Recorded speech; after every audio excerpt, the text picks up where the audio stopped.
उत्तर गोवा के आरपोरा इलाके में स्थित लोकप्रिय night club Birch by Romeo Lane में शनिवार देर रात हुआ बड़ा हादसा अब राज्य की सबसे भयावह त्रासदियों में गिना जा रहा है। आधी रात के तुरंत बाद क्लब में उठी अचानक लपटों ने कुछ ही मिनटों में पूरे ढांचे को निगल लिया। इस हादसे में 25 लोगों की मौत हो चुकी है और 6 लोग घायल हैं। लेकिन जैसे जैसे जांच आगे बढ़ रही है, यह स्पष्ट होता जा रहा है कि यह सिर्फ एक आकस्मिक घटना नहीं, बल्कि कई स्तरों पर की गई लापरवाही, गैरकानूनी निर्माण, कमजोर सुरक्षा और ज्वलनशील संरचनाओं का खतरनाक मेल था। हादसे की भयावहता का अंदाजा प्रत्यक्षदर्शियों के बयान से लगाया जा सकता है। हैदराबाद की पर्यटक फातिमा शेख, जो हादसे के समय क्लब के डांस फ्लोर पर मौजूद थी, ने बताया कि आग इतनी तेजी से इसलिए फैली क्योंकि क्लब की पूरी ऊपरी संरचना पाम लीफ यानी सूखे पत्तों और हल्की लकड़ी की ज्वलनशील सामग्री से बनी थी। एक अंग्रेजी अखबार से बातचीत में उन्होंने कहा कि जैसे ही ऊपर की तरफ से धुआं उठा, कुछ ही सेकंड में पाम लीफ सजावट ने आग पकड़ ली। संरचना इतनी जल्दी जल उठी कि लोग समझ ही नहीं पाए कि बाहर कैसे निकलना है। लगभग 100 से अधिक पर्यटक उस समय डांस फ्लोर पर मौजूद थे। हालांकि आग की वास्तविक वजह अभी भी आधिकारिक रूप से तय नहीं हुई है, लेकिन गोवा पुलिस प्रमुख आलोक कुमार ने कहा कि सिलेंडर विस्फोट की संभावना की जांच की जा रही है। हालांकि इस बारे में जब हमने अपने लोकमत के रिपोर्टर से बात की तो उन्होंने बताया कि घटनास्थल पर सभी सिलेंडर सुरक्षित दिखे हैं। दूसरी ओर पुलिस का कहना है कि सिलेंडर विस्फोट के बाद पूरी ज्वलनशील संरचना ने लपटें पकड़ ली और आग तेजी से फैली। मुख्यमंत्री प्रमोद सावंत ने बताया कि आग ऊपर वाले फ्लोर से शुरू हुई और सकरे निकास मार्ग होने के कारण लोग समय से बाहर नहीं निकल पाए। अफरा तफरी में अनेक लोग नीचे बेसमेंट की ओर भागे, जो सबसे खतरनाक हिस्सा साबित हुआ। यहाँ वेंटिलेशन लगभग नहीं था, जिससे धुआं तेजी से भर गया और दम घुटने से कई लोगों की मौत हो गई। इस हादसे का एक और गंभीर पहलू क्लब की लोकेशन से जुड़ा है। क्लब बैकवाटर क्षेत्र में स्थित था, जहां तक पहुंचने के लिए सिर्फ एक अत्यंत सकरी सड़क थी। इस कारण दमकल की गाड़ियां क्लब परिसर से लगभग 400 मीटर पहले ही रुक गई। एक वरिष्ठ फायर अधिकारी ने समाचार एजेंसी को बताया कि सड़क इतनी संकरी थी कि हमारी गाड़ियां आगे नहीं जा सकी, जिससे नियंत्रण और बचाव कार्य में भारी देरी हुई। दमकल कर्मियों को पाइप और उपकरण पैदल ले जाकर घटनास्थल तक पहुंचाना पड़ा, जिस वजह से आग पर काबू पाने के लिए मूल्यवान समय जाता रहा।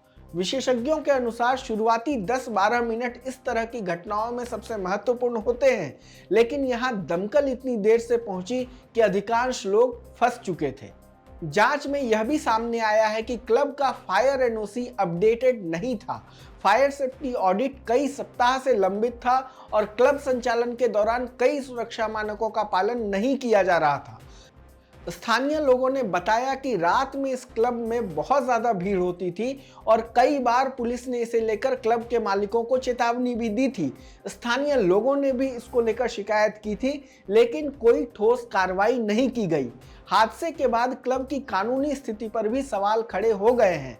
आरपोरा नागोआ पंचायत के सरपंच रोशन रेडकर ने मीडिया को बताया कि क्लब का ढांचा बिना निर्माण लाइसेंस के बनाया गया था। पंचायत ने इसे गिराने का भी आदेश जारी किया था, लेकिन मालिक द्वारा की गई अपील पर वह आदेश रुक गया। क्लब का संचालन सौरभ लूथरा द्वारा किया जा रहा था, जो दिल्ली और गोवा में कई हाई एंड नाइट क्लब संचालित करने वाले नेटवर्क से जुड़े बताए जाते हैं। मुख्यमंत्री प्रमोद सावंत रात 2 बजे घटनास्थल पर पहुंचे और उन्होंने कहा कि मजिस्ट्रियल जांच के आदेश दे दिए गए हैं।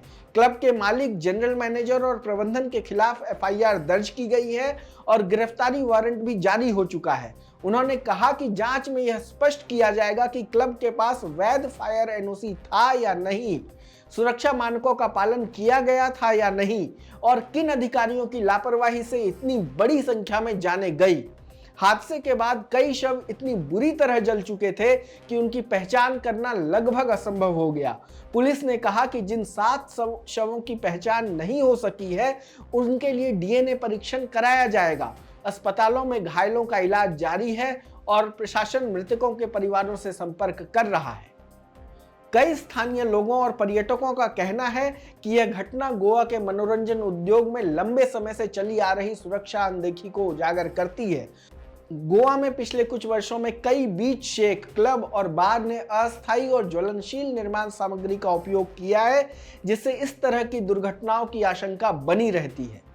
मुख्यमंत्री सावंत ने कहा कि प्रधानमंत्री नरेंद्र मोदी ने सुबह 6 बजे फोन करके घटना की विस्तृत जानकारी ली और हर संभव मदद का भरोसा दिया।